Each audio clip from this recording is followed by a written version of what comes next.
Thank you very much that you accept our invitation for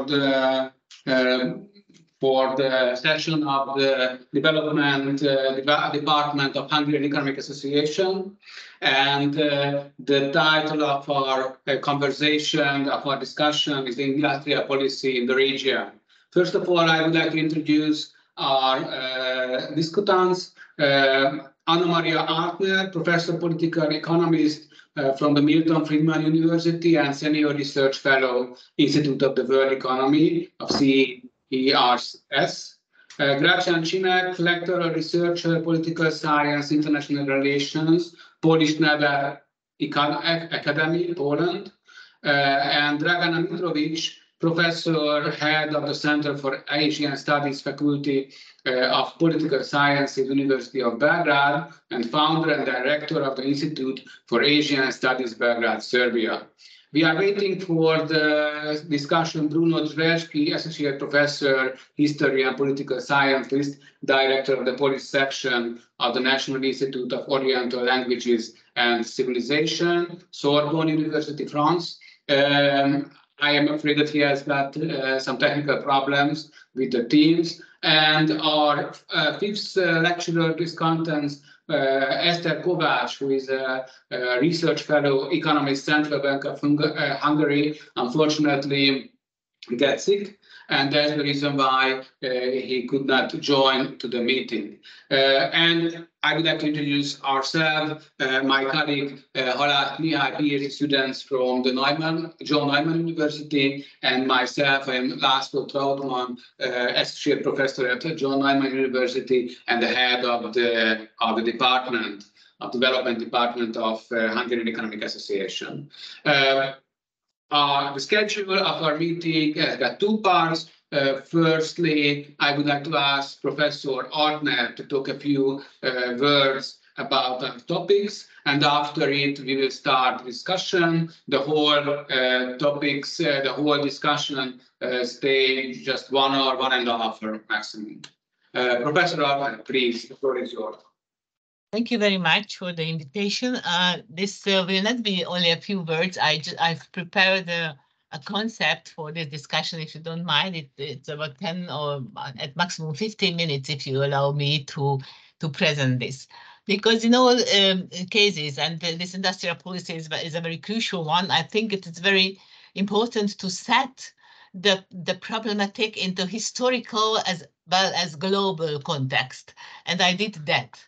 So first of all, I would like to stress as a general remark that the nature of any economic policy and industrial policy is determined first by the nature and class contact of the given society and the government of that society. And on the second place, it is determined by the position of the country in the international order.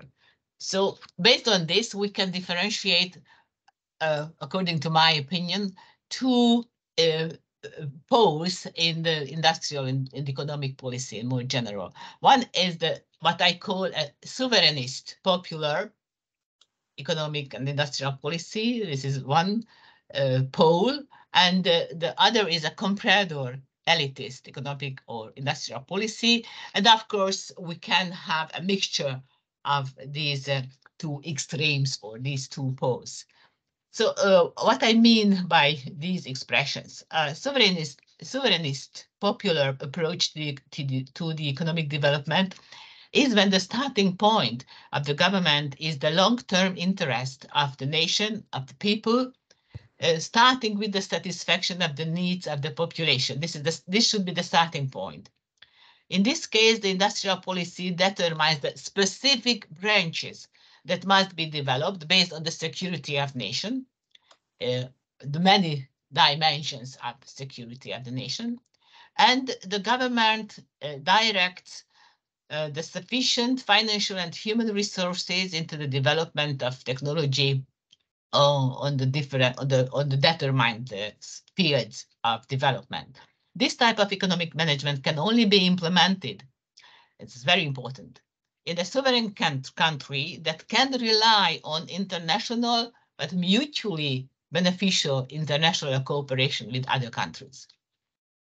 On the other hand, the comprador elitist approach, in my understanding, is when the profitability and competitiveness play the leading role in within the goals of government, and they are treated as a holy cow, I would say. So the government serves profitability and accepts the subordinated position of the country in the world order.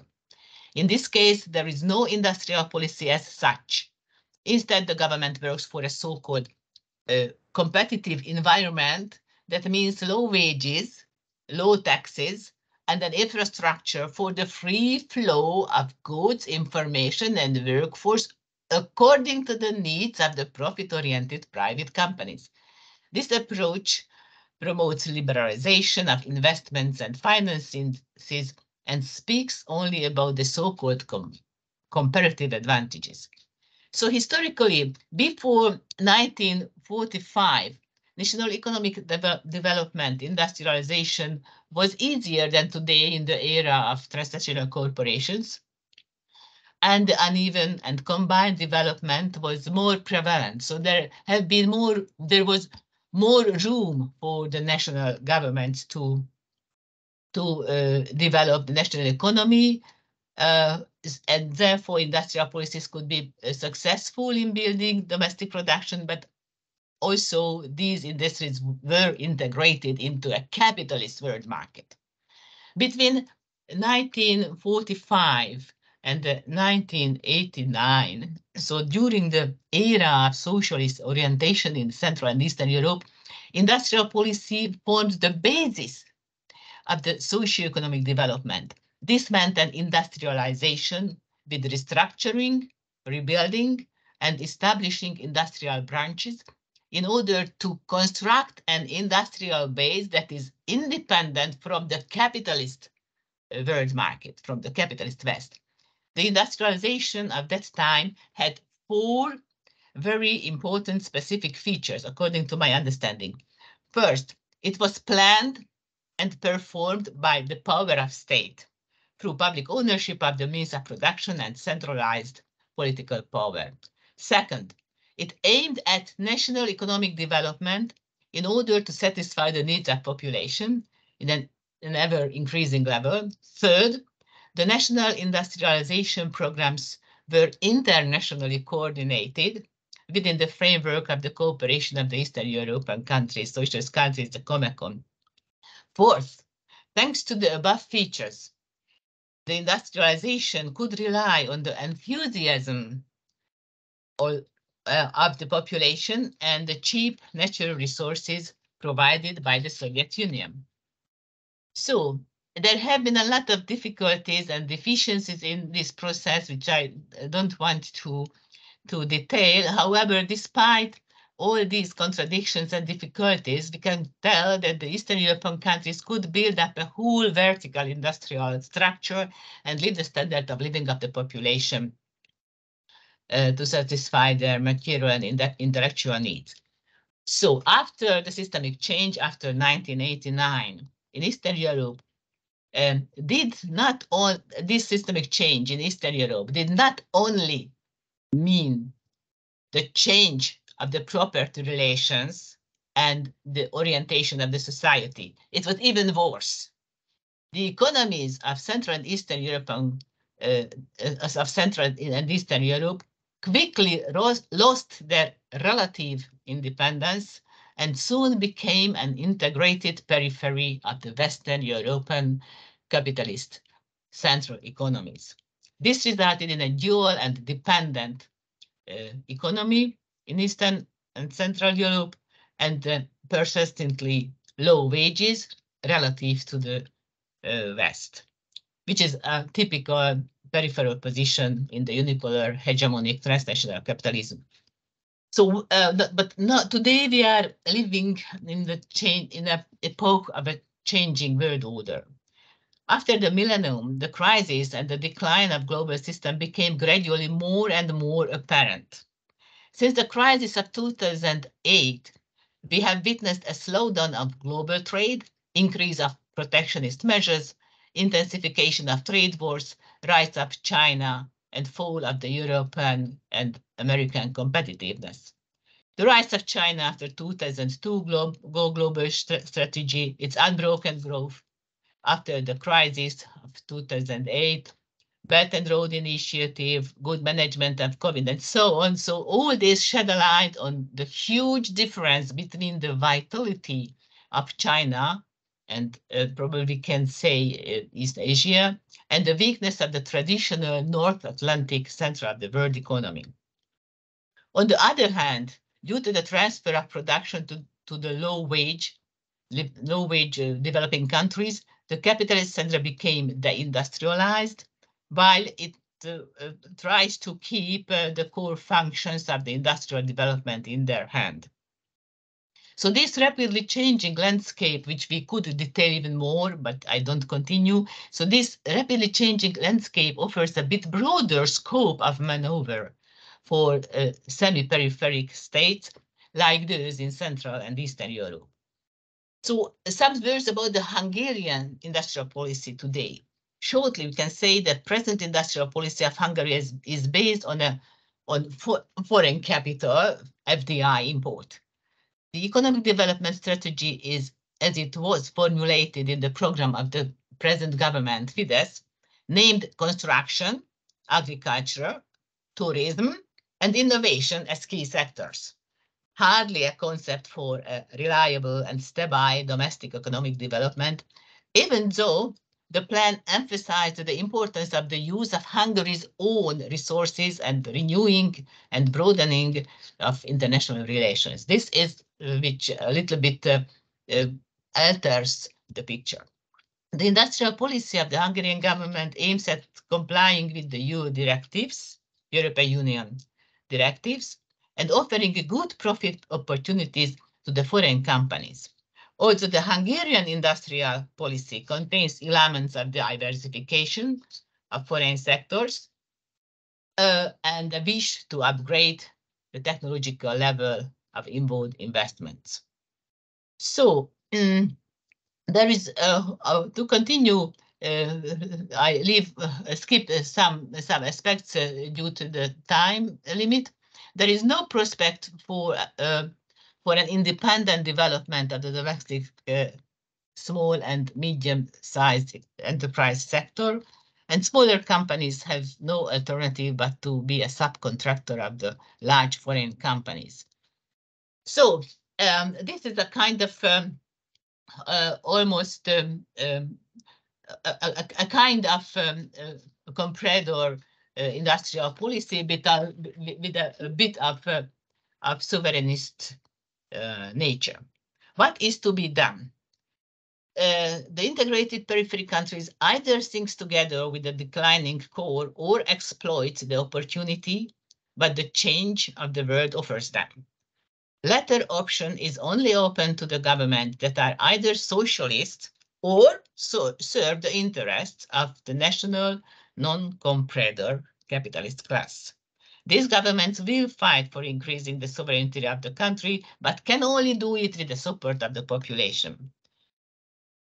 From the viewpoint of sovereignty and people, the economic or industrial policy should serve the social, economic, and the military security of nations, as I have already stressed at the beginning of my speech.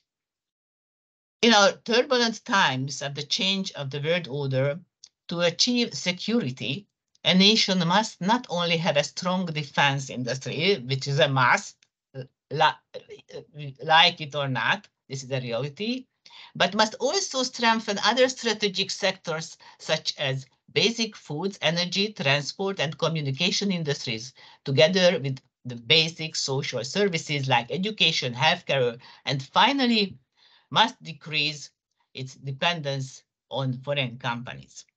So, based on this, in Hungary, probably in the whole Central and Eastern European region, I think that the following guidelines are worth considering for a future-oriented industrial policy, and I would like to have a comment from my guests what they think about my proposal. So a combination, so these are the guidelines which I think important in Central and Eastern Europe.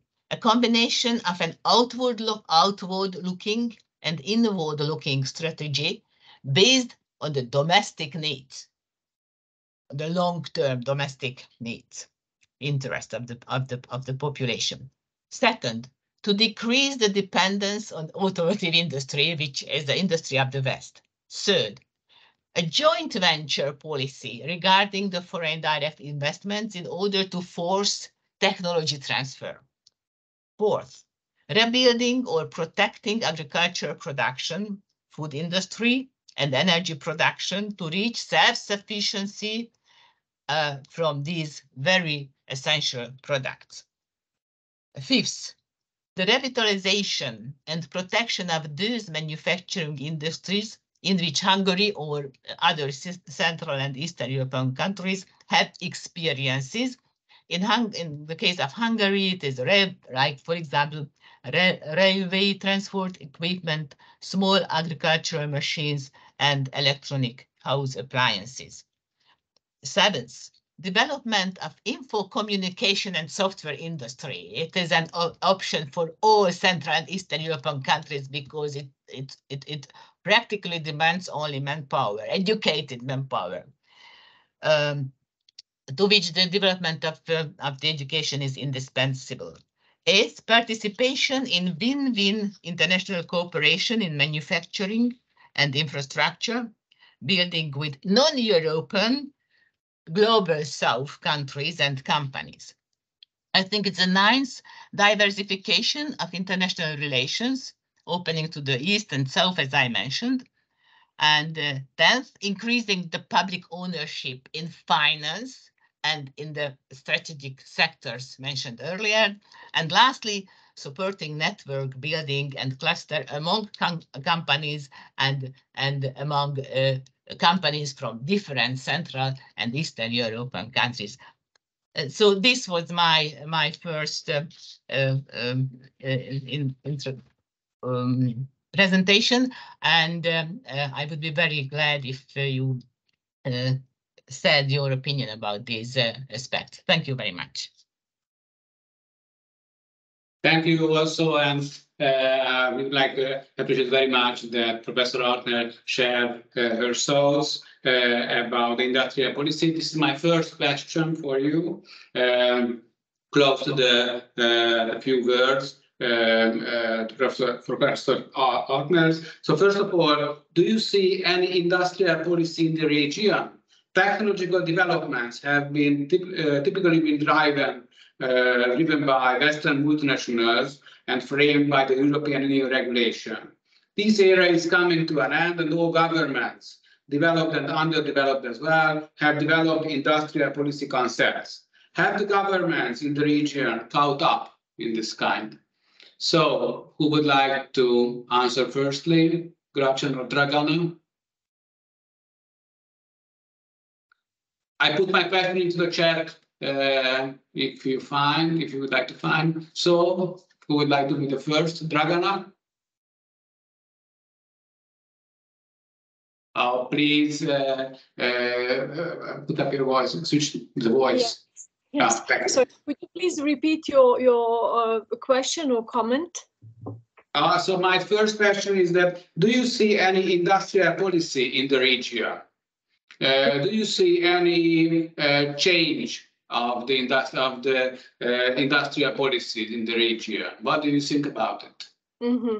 I think of course, as our dear colleague Annamária said, we have to look at a specific question, including industrial strategies, industrial policies in historical context, and the traditions and the re-emergence of maybe previous time even. And of course, historical circumstances after the formation of new pro-democracy states in Central and Eastern Europe, multi-party states, as well, the dominant narrative was that free market economies and multi-party states and renewed or newly introduced allegedly or normatively democratic political systems are something that were taken for granted, but we all, or actually all these countries, ended as satellites of German economy.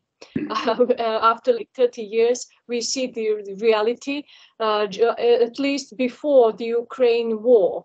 What we could see was like the ever-growing German economic and industrial machinery, and even migration crisis was basically on geopolitical terms the consequence or result of that hunger for foreign workers, more than some sort of respect for human rights or human needs of people from the countries that were previously bombed and destroyed by the very same countries that now pretend that care about the destinies of these people, and that is why they're like welcoming them. But then we see these riots in France and realizing that what is going on, why all these people desperately and deeply hate that country, that culture, its history, why they're burning down museums and libraries, like the very essence of the culture of the country. But to come back, but I believe that all these things are deeply connected. But going back to the industrial policies of the Central and Eastern, even Southeastern European country, we've seen all of them, even including big countries like Poland, or countries with respective industries like the Czech Republic or Hungary or Slovakia, actually making parts of Romania, which is like a big market and a big country, making spare parts or even auto engines for German automotive industry or airplane industry. Or other industries. And we've seen that very deep connection with the Russian economy. Actually, the whole European industrial basis, including the biggest one, the German one, was heavily relying on that very firm connection and relying on supply of cheap energy and metals coming from Russian Federation. So now we see totally different situation after the eruption of Ukraine war. And I think this is something new to talk about. But before that, we could also see the Brussels standards and definitions. What is like industrial policy? What is industrial strategy? What is needed? What is asked for? Like answers to climate changes. It's like now a new narrative, even a very forceful and violent policy against small farmers, because allegedly their stock farming is like destroying the earth or something. So we have even some violent actions that actually was executed widely during the COVID years. All that influence to minimize or diminish the impact of independent thinkers, independent entrepreneurs, different groups. We actually see very violent ecological movements or groups, but if you go into their financing, you see it's one ideological matrix and very similar financial resources that they grasp to introduce such policy. So I think European Union imposed on its member states, but also future or alleged future member states, such as Serbia, specific norms and standards that they need to fulfill. So like the former chapter 20 in our negotiating process when it comes to Serbia was totally about this industrial strategy, industrial policy, what is like horizontal, what is vertical, what you need to implement, introduce, etc., etc. So any sort of breeding and pursuing industrial policy based on national interests or vision of the future of your country or the need or traditions or experiences of your people seems really far away. Of course, we can see different situations and needs, and regarding the resources, industrial bases, we have countries like Croatia that basically was encouraged to deindustrialize. So now they have tourism and nothing else. But like all other former Yugoslav republics, they had a very solid industrial base before they were driven to the new path. Like you don't need that. It's enough. You have like Adriatic coast, and it's enough, etc., etc. So I think this question is. With like has two faces at least. At one side we have this institutionalized effort to enforce certain industrial policies into the whole area of EU influence, not just within its borders. And on the other side we see like a lack or real possibility to choose and independently find and introduce national industrial policies. Thank you very much. First of all, welcome Bruno Tversky. He is arrived among us. But Gracjan, I would like to ask you to say a few words. And for the sake of Bruno, so our question is, what is the industrial policy in the region? Do you see any sign of the industrial policy? Gracjan, please. Please up your voice. Good morning, everyone. First of all, thank you very much for the invitation. I had the opportunity to visit Hungary 2 years ago, and I wondered if there would be another opportunity to return, and now it is virtually, but still. I, of course, agree with the interpretation of Annamária, the words, analyses.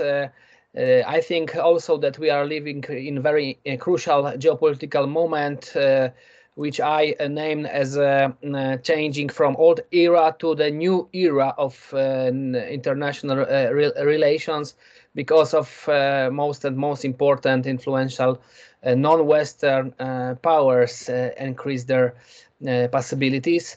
And thirdly, I'm a political scientist and researcher of international relations, which makes me look at the economic issue from this perspective.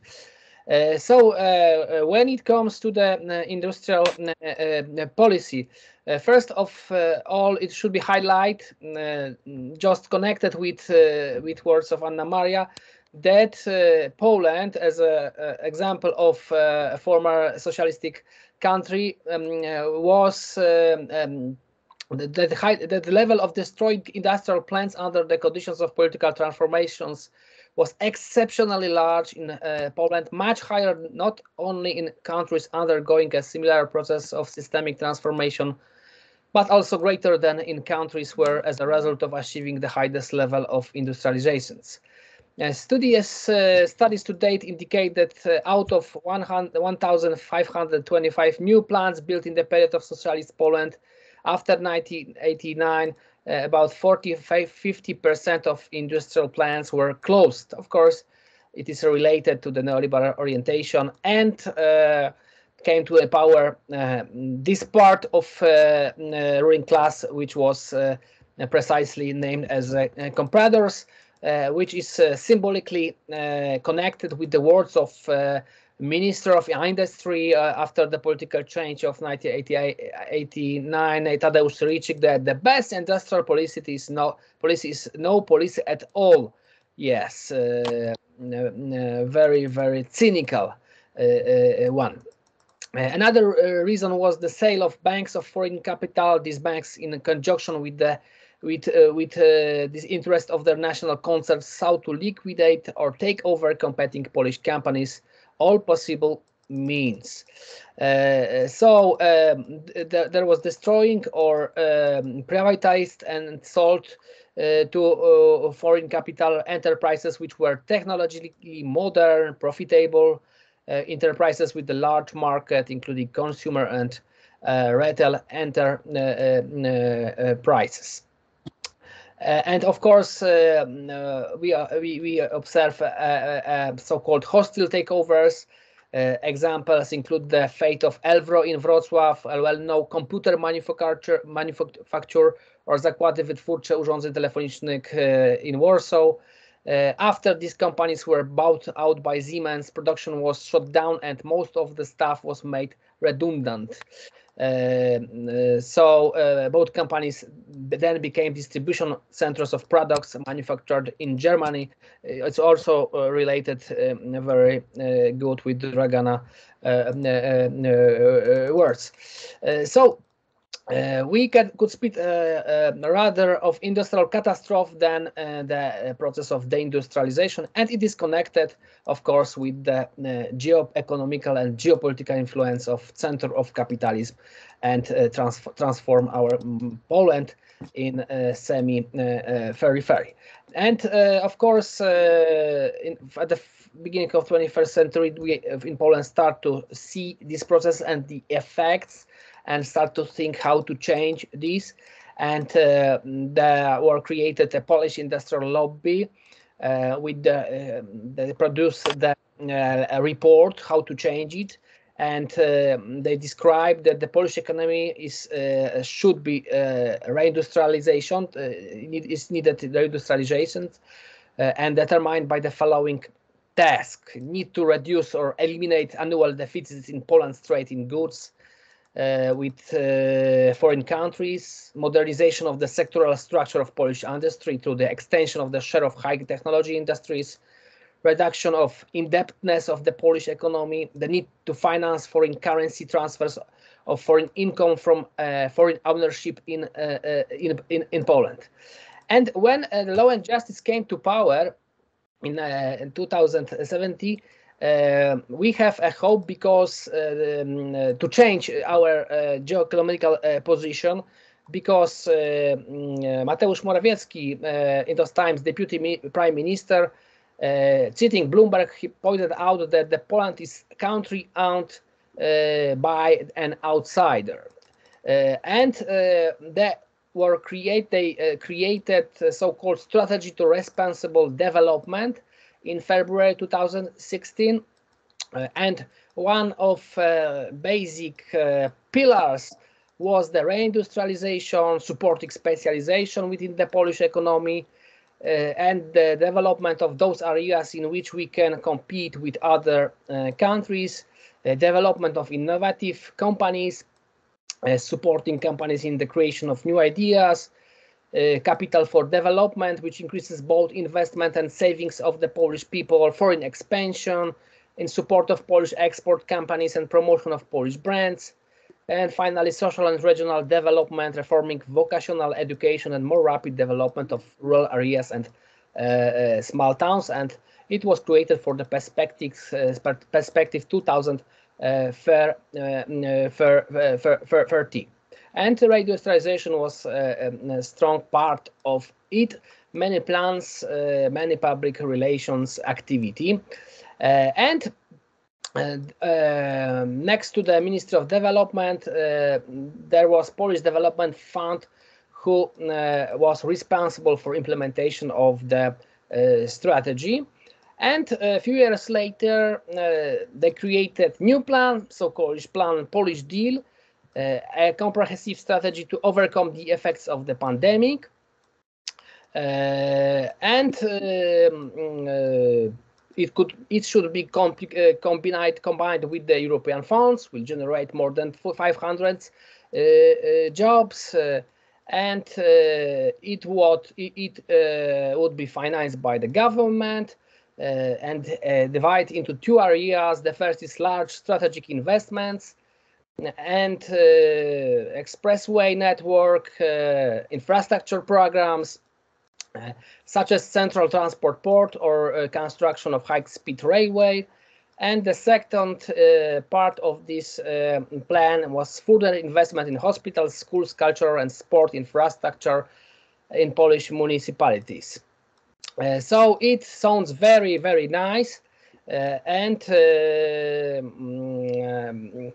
this was the plan connected with those ideas which we can name as vision of reindustrialize and develop Poland. But what was the concrete implementation and the effects? I think we could speak a little bit later. I could speak, yes. Thank you very much. Least but not last, Bruno, please. Bruno Dragana.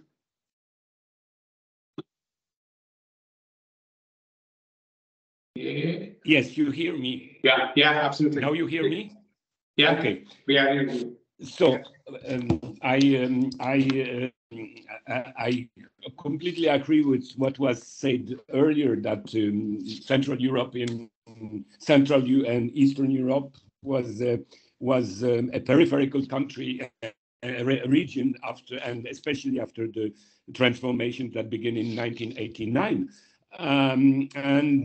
This situation was a comeback to the situation of pre-war situation, which was completely changed during the 40 years, more than 40 years of socialism or even socialism. But now we are at the beginning of a new era, and I think it's very important. And by chance, I was in China for the last 2 weeks, and I was very surprised that in looking in China, in the region where I was, it means in central Western China, they are very aware that Europe, but basically Central Eastern Europe, is a strategical region for the development and for the reindustrialization along the so-called New Silk Road program or Belt and Road initiatives. And I was there as a Western European because I came from France. So they didn't look at me as a Polish origin man. And that was very important for me because looking at French, to me as a French, they explained me that Central Eastern Europe, Poland, Hungary, Belarusia, and so on, are very important for the development of the new era they are fighting for.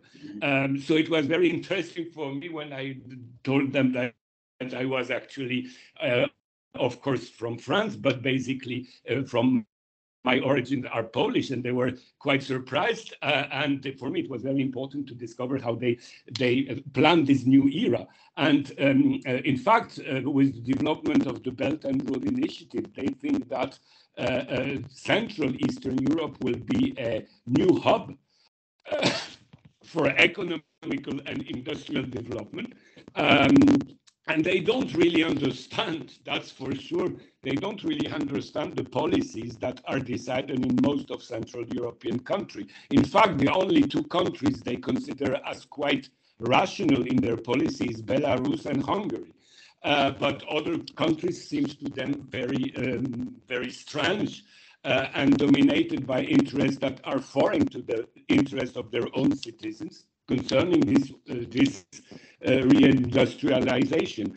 And I think it's very important because as we see, all Europe, all the EU is now in crisis because the neoliberal model has failed, of course, in global South country, but it has failed also in Western countries. If we look at the development of poverty, social inequalities, inefficiency in the health sector, and so on, that's for the whole global West. But in this situation, the Central Eastern Europe is a strategical place where the new era can happen. And of course, I'm mostly politologist, and I do understand from politological point of view that Central Eastern Europe is of key importance for what I consider the decaying Western empire around the United States, and they need Central Eastern Europe as a space that will be not developed economically, but that will be create a blockade between Western Europe and, let's say, Central and Eastern Eurasia. So that's very important to make people, especially in Central Eastern Europe, to understand that they are now, for the first time, maybe for the last 1,000 years, they are now not at the periphery of Western world, but they are in the center of the future era and the future world that is happening. Of course, looking as a politologist at the situation in most countries, especially Poland, but not only Poland, it seems that the local elites are not aware at all of this situation. If they are aware, it means that they are not working for their own interest. It means their interest of their economy and their countries and their fellow citizens, but they are functioning for the interest of foreign Western powers, and especially United States, and that makes the situation looking rather. The economical perspectives are very good, but the political perspectives are very bad by now. And I think it's the main trend now is to make people conscious in Central and Eastern Europe that they are on the path of a new hub that is very important for this new era, which is blooming, I would say, in Eastern Asia, not only in China, especially in China, but not only in China, but it's also, of course, an alternative for Western Asia, which we observe by now in Iran, Syria, Turkey, and all the changes happening there. But it's the same for Europe, and especially for Central Eastern Europe. So I think that the main mission, I would say, we have is to make our fellow citizens aware that a new era is beginning, and that Central Eastern Europe is not anymore, due to the new communication systems, especially trains, railroads, I mean, Central Eastern Europe is not anymore a peripheral area of the Western-based center that came out in the history from the end of Middle Ages, and now this era is finishing for political, civilizational, cultural, and even economical reasons. So that's what I wanted to say, taking into account that I'm coming back from China, and I'm very excited by the opportunities I observed there, especially for Central Eastern Europe. Thank you very much, Bruno. I apologize for the voice disturbance in what you will hear, our listeners. If you can improve your phone, Bruno, can be great for us. But before that, I would like to skip to the next question. If Annamária wouldn't like to add something to the conversation. Annamária, would like to say something about this question? Yes, just two short comments.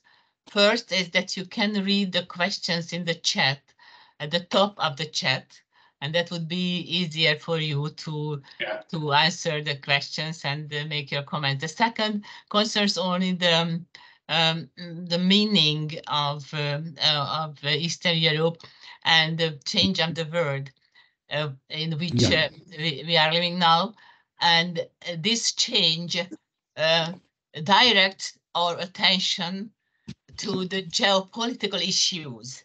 And this, from this point of view, Eastern Europe becomes very, very important. Probably you know that Alfred Mackinder, more than 100 years ago, formulated his vision of the geopolitical structure of the world.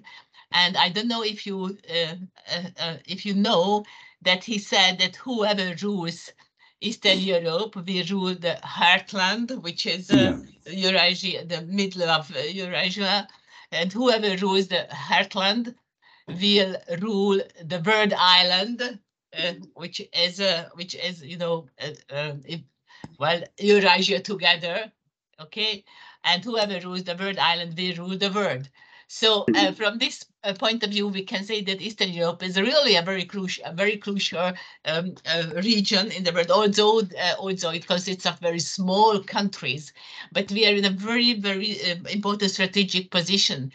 And I think that if we had governments which would be populist in the best sense, then they should take advantage of this position.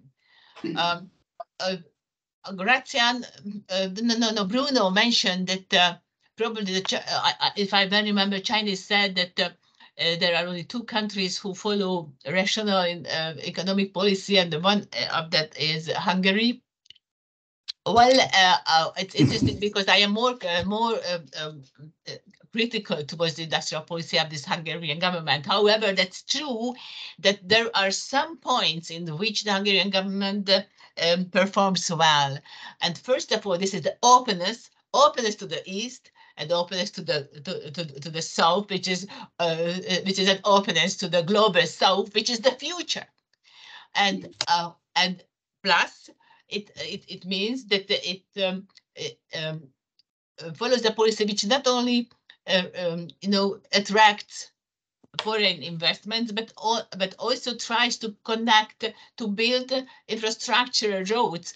Well, from the viewpoint of the Hungarian needs in the field of energy, and first of all energy, because we have to import quite a good part of our energy consumption, but also this government would like to take advantage of taking part in the Belt and Road network, Belgrade and Budapest railway, and these projects can be beneficial for the long-term development of the country. But I think it is far not enough. As I said, I would like to have an opportunity to discuss in more details my suggestions, which of course for you it was difficult to analyze because you heard it only and you didn't have the opportunity to read these, but I think that these elements should be an outline of a reliable industrial policy in Central and Eastern Europe.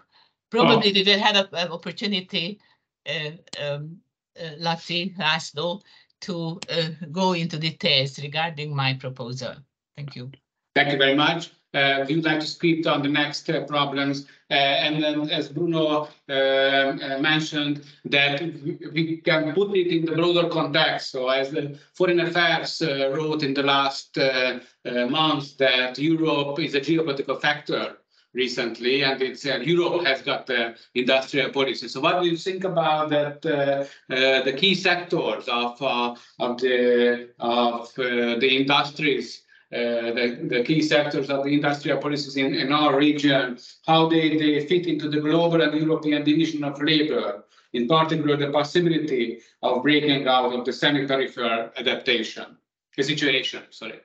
So what do you think about what is the place of the industrial policy of our region in a global or European framework? Who will be the first? Gracjan, for example. Okay, but I think my computer now should stop and I must go to my telephone because I have a problem with my computer, but still I have a few minutes. When we observe I would speak from the perspective of Poland, when we because it is important geopolitically and geoeconomically part of this region, and say something about this question. We try, and it was part of reindustrialization, the construction of Gazoport in 2015, and it was the first such major investment in Baltic Sea region, terminal for receiving liquefied natural gas.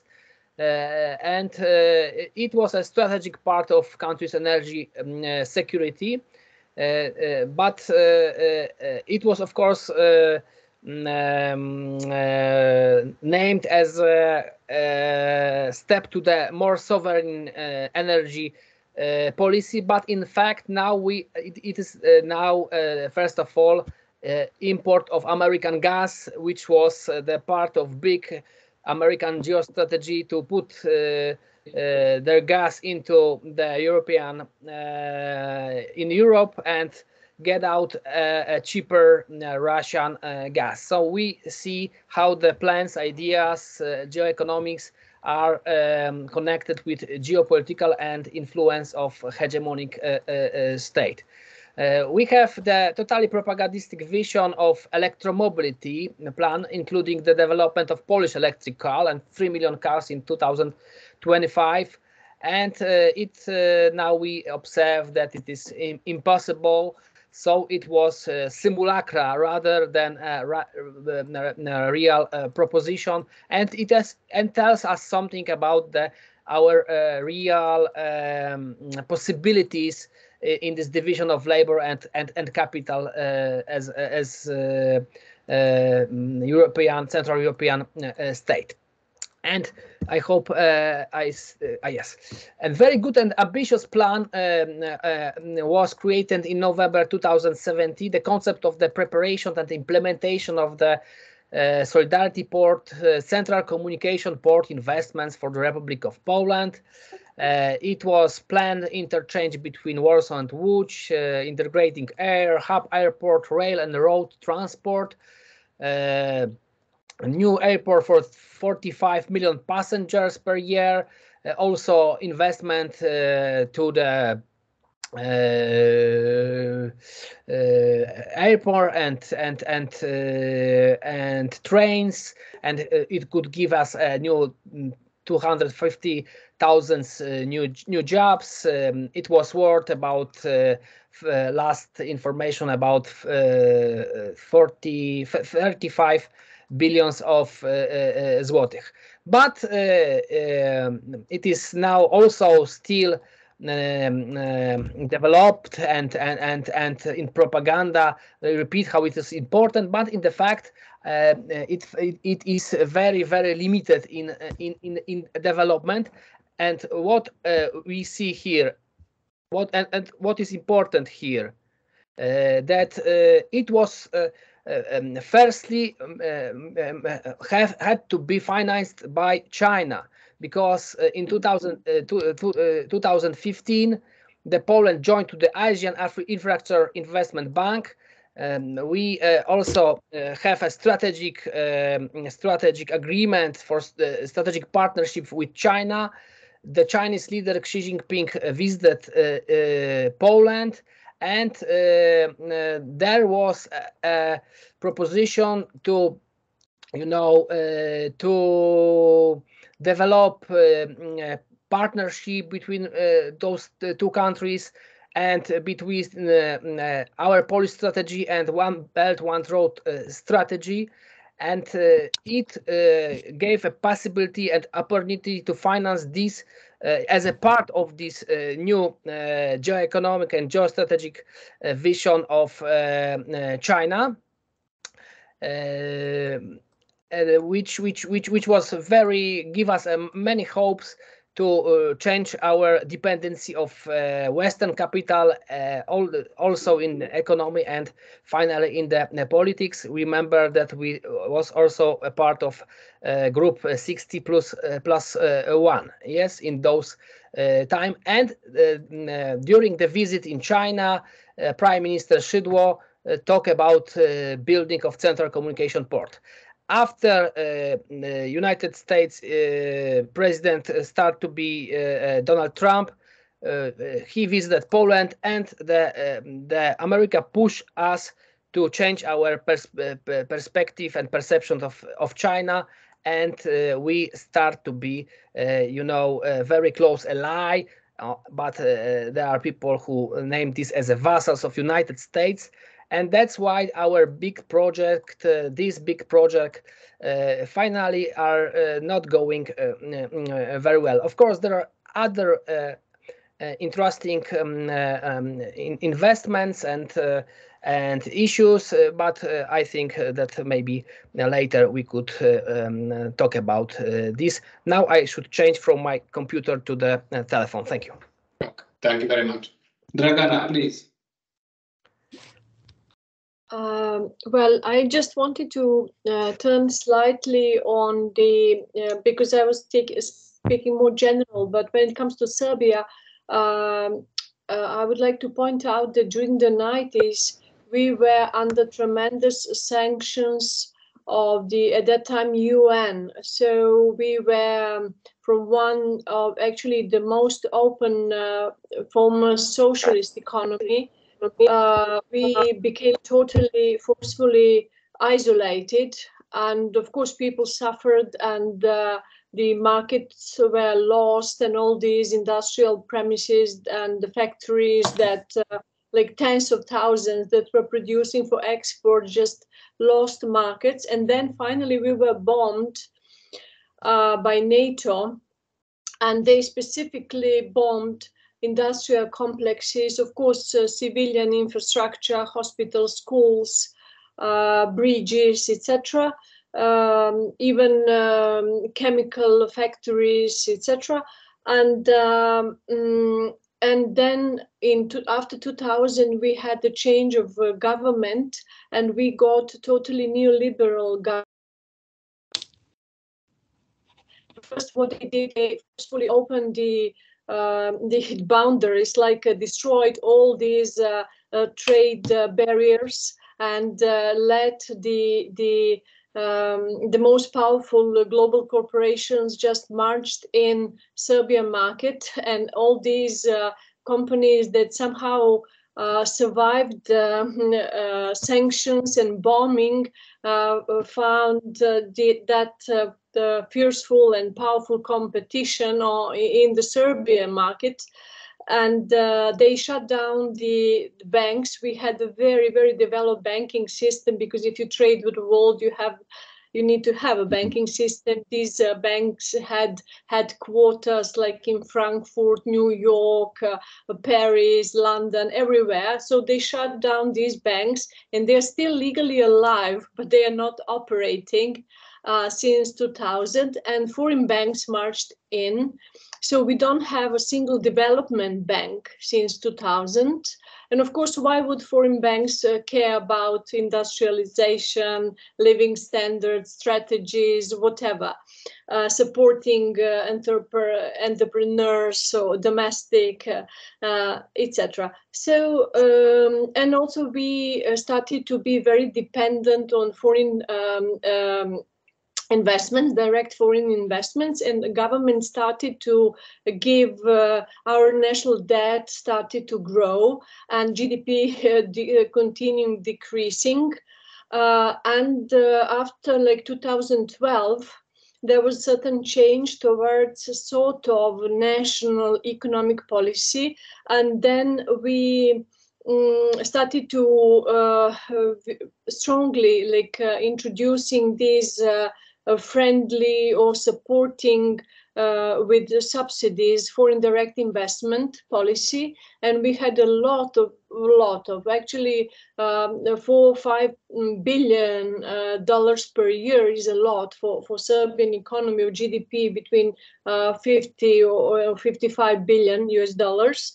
And this nominal sum increased over year, but subsidies were like 10,000 US dollars per working for a job for one employed local worker.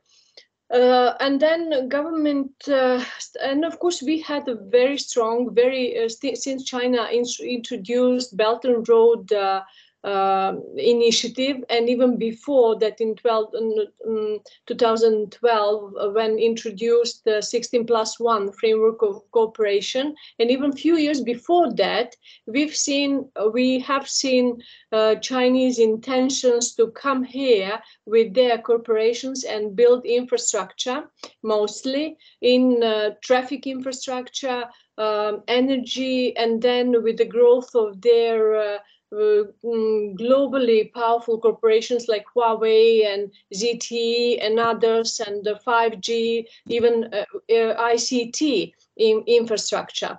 And later there were some, but not that much, Chinese direct investments. Most of direct investments come from Germany, Italy, EU member states, some from Japan, etc.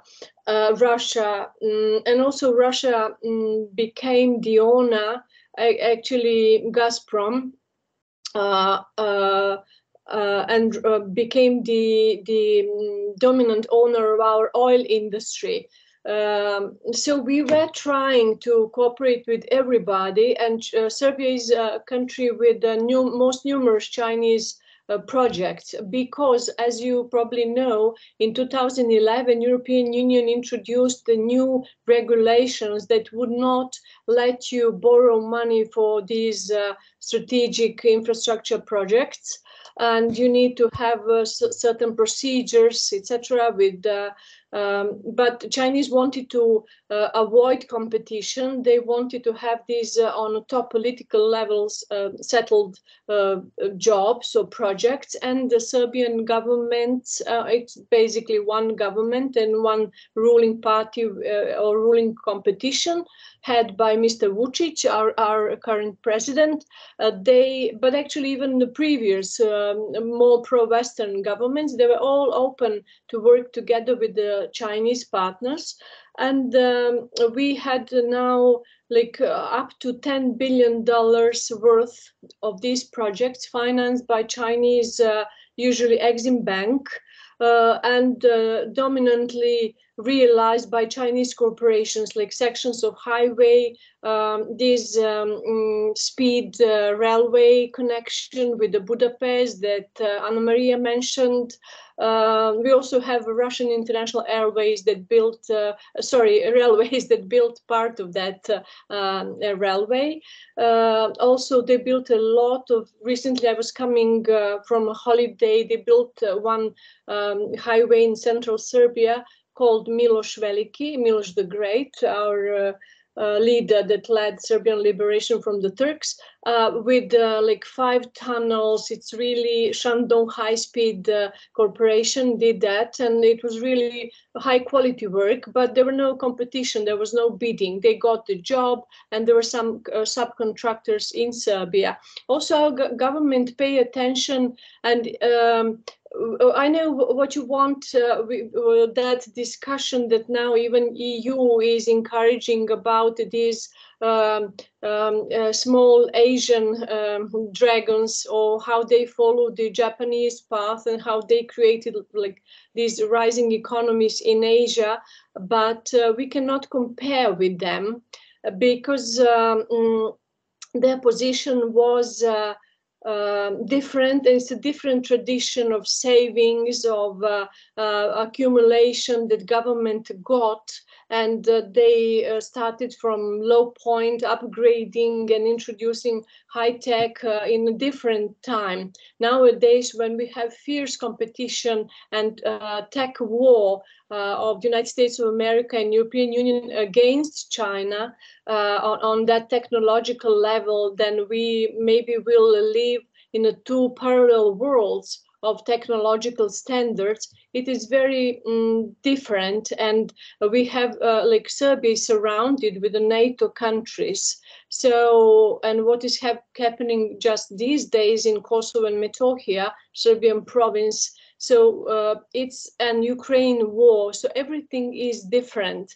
We have a lot of ideology, a lot of geopolitics, a lot of either-or positions that all our countries are put, in. And so it's different. It cannot be compared. What we can learn from them is to save more, to invest more, to be more brave in introducing national strategies that suits your needs and your population. But generally speaking, although I'm not this climate change fighter or don't believe in that as ideology, I think that generally production should be more modest. Generally we should stop producing rubbish and unnecessary things and be more careful about resources. And also I strongly support cooperation like Serbia and Hungary have in like energy sector, because we were discussing even building common there's a nuclear flotating plant, and even we rented some storage of gas on the territory of Hungary. And also we are cooperating with Bulgaria with now building another stretch of the gas line newly introduced. Well,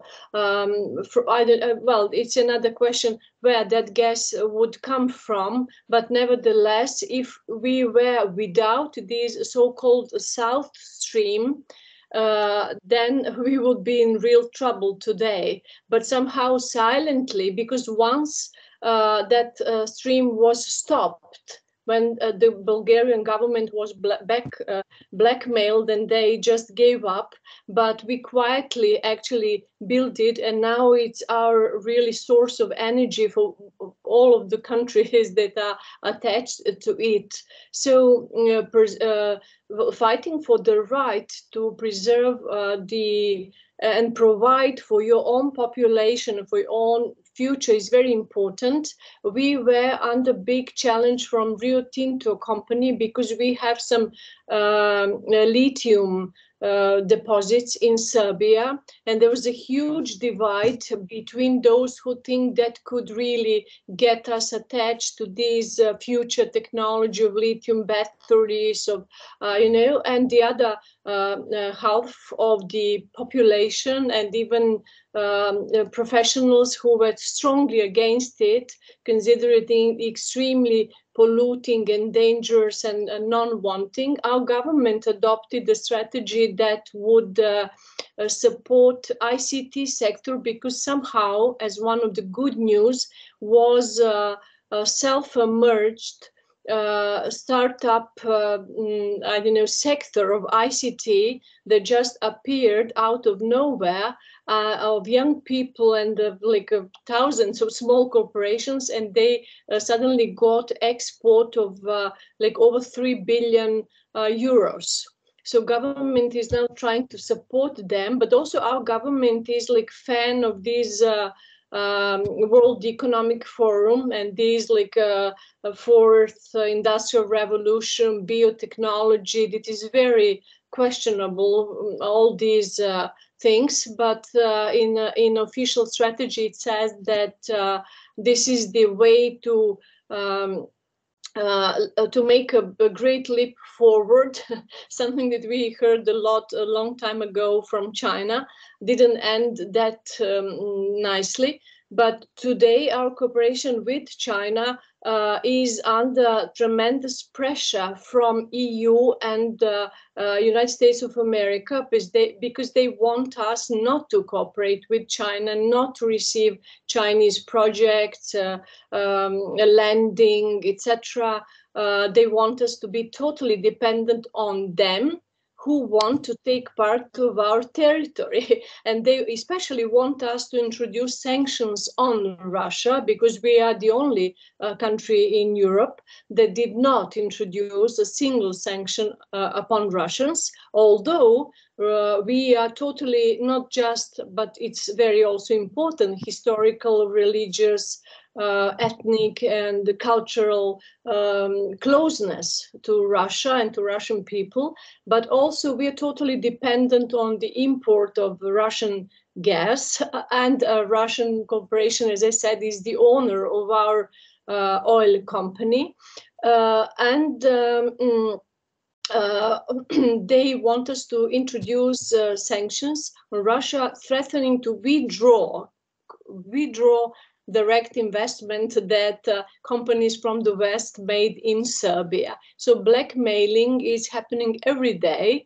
I think the problem is that in economy, in politics, you have, even in academic world, there is a really narrowed space for expressing your own interests and realizing your own interests.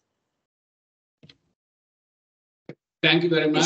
Sorry, but you shouldn't stop us trying to do it.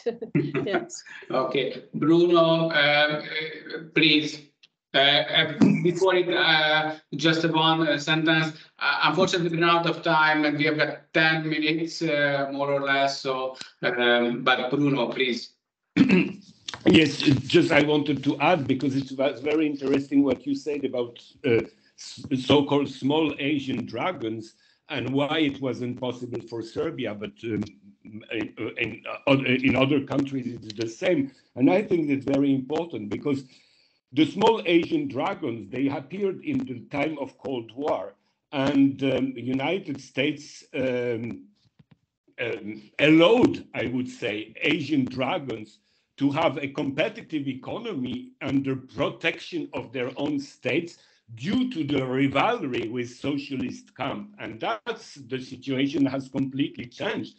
And it's very interesting to see that now the West cannot allow any country, any region of the world to develop by themselves due to the fact that they have no competitivity with the former socialist camp, but also because they don't have their own dynamics. I mean, Western economies are in crisis, and we observe that the situation is more a stagnation than a further development, and that's very important. So what we have now, it's not a bad economical situation, it's basically a bad political situation that is blocking the economical development. So if we want to have the reindustrialization, if we want to have new economic perspective, we have to finish with that political blockades, which comes from the West, but in a sense that the Western economies now are stagnant. That was not the case during the Cold War, during the 50s and 60s. Whatever we think about capitalism, capitalism was then working and developing, which is not the case anymore. So we come back to the question of the new era, and basically I would say the basic question is that we have to look back, but with new eyes, of course, to the question of planification and planned economy. Of course, it doesn't mean that we have to come back to the planned economy we knew in the socialist town at the time of post-war situation. Situation is quite changed, but the fact that we need a state planning, we observe China. China is a state-planned economy, of course, with capitalist enterprise, with private enterprise, and so on. But still, it's a state-planned economy, and it's very important. And it's actually the only really developing country, because on the last 6 months they had a growth of GDP of more than 5%, which is the highest in the world. So we have to take all that into account. And I think for Central Eastern Europe, especially, if we think about a reindustrialization, it will have to go through new state planned economy, of course, a new kind of state planned economy. But anyway, we have to need a state planned economy. And it means that there should be political changes among the elites that will be able to implement such policies. For the moment, of course, we are in a situation of blockade in Central Eastern Europe, but we are also in a situation of political blockade in Western Europe. So don't think it's better in Western Europe. The only difference is that, of course, Western Europe still have some reserves. Still, Western Europe, like France, can plunder part of Africa. We have to remember about that, which is not the case of Eastern Europe. But and that's the reason why we have now so many tensions in Africa between Western Europe and African nations. But taking all that into account, we have to accept that Central Eastern Europe has a lot of opportunities, but it has to change its political system if we really want to implement reindustrialization.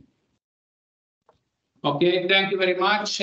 Just my last question, just a yes and no question. So what do you think? The new industrial policy will be a success or not?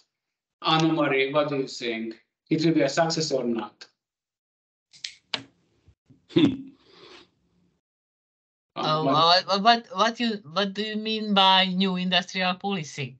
I mean that the industrial policy which is emerging in our region. So we talk about the new initiatives in the industries emerging. Well, okay, as I said in my introductory presentation, the industrial policy, the nature of the industrial policy, as well as the success of an industrial policy, depends on the nature of the government. So I strongly agree with Bruno that it depends on the policy or on the government. So if the government of Eastern and Central and Eastern Europe can reach and want to reach at least partial sovereignty, and if they choose the long-term interest of the population as their final goal, then they have the possibility to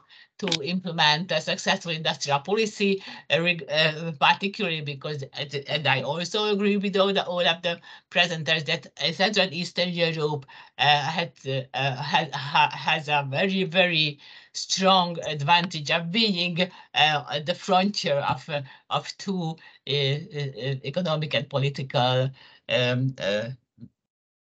region. Thank you very much. Dragana, do you trust the industrial policy? Yes, I also think I would stick with what Annamária just said, because I think if the governments genuinely and strongly, but we all know it is not easy at all, because they are often under tremendous geopolitical pressure. And it's so easy to destroy one small economy, even country. I'm sorry to be so cynical, but I've lived through that destruction, so I know what does it mean. A lot of areas in Serbia have smaller GDP than in 1989. So it's very easy if you want to destroy one small economy or country that you think you don't need. And its people. So I think if governments strongly and wisely pursued such a national strategy for the well-being of its own people, using all possible tools, I think this is the only way maybe even to survive and provide that future for your people. So I would agree for that. It's a goal worthwhile fighting for it. Thank you very much. Gracjan, yes or no? Do you Yeah, of course. Of course, the success of new industrialization is related to the changing world situation, and it is needed to take into account two factors: to develop new paradigm focused on development, social development as a main aim, not the gain of private sector of corporations. And related with this implementation of new paradigm in international relations based on win-win relations developed by sovereign actors. And we have realistic hopes that it is very possible. And when we look at the last summit of BRICS countries, they are developing both paradigm, trying to develop, and they have new members, and I think it also develop in the future for next many countries. And it's of course a kind of speculation, but when it comes to the European countries, which may be in the future part of this BRICS new members, I think the first of all would be Serbia and second Hungary, but unfortunately not Poland by now. Thank you. Thank you very much. Bruno? Pardon? So do you trust the industrial policy in the region? It should be adapted? I don't hear very well now. Just okay. So do you trust the industrial policy in the region? No, not at all. For the moment, there is no such thing like industrial policy. I would say there is a, Central Eastern Europe for the moment is I would say it's very tough, but I would say it's a neo-colonial countries. They are just the governments are comprador governments working for foreign interests. They don't care about their people. They don't care about their population. They don't think about development. They just think how they can win the next election. That's the only point they have. So that's why they compete on secondary problems, which are not at all important, but they will never compete for alternatives to the present burden, because we are in a burden situation all over Europe, but especially in Central Eastern Europe. So for the moment, I'm pessimistic on that point, that I don't see any alternative force that is ready to propose and promote and realize a new solution in most countries. Thank you very much. Of course, what I say is very ideologically not at all accepted, but I would say that the only Central European country which is really developing is Belarus. Yeah. Thank you very much for your contribution, and I guess that it's a great endpoint of our conversation. Thank you very much once again. Thank you very much. Thank you. Thank you very much. Thank you very much. Thank you for coming, Dragana. Okay, thank you. Lovely seeing you all and meeting your colleagues. Bye-bye. Hope to see you soon in Belgrade, perhaps. Bye. Okay, bye-bye. Bye-bye. Bye. Bye. Bye.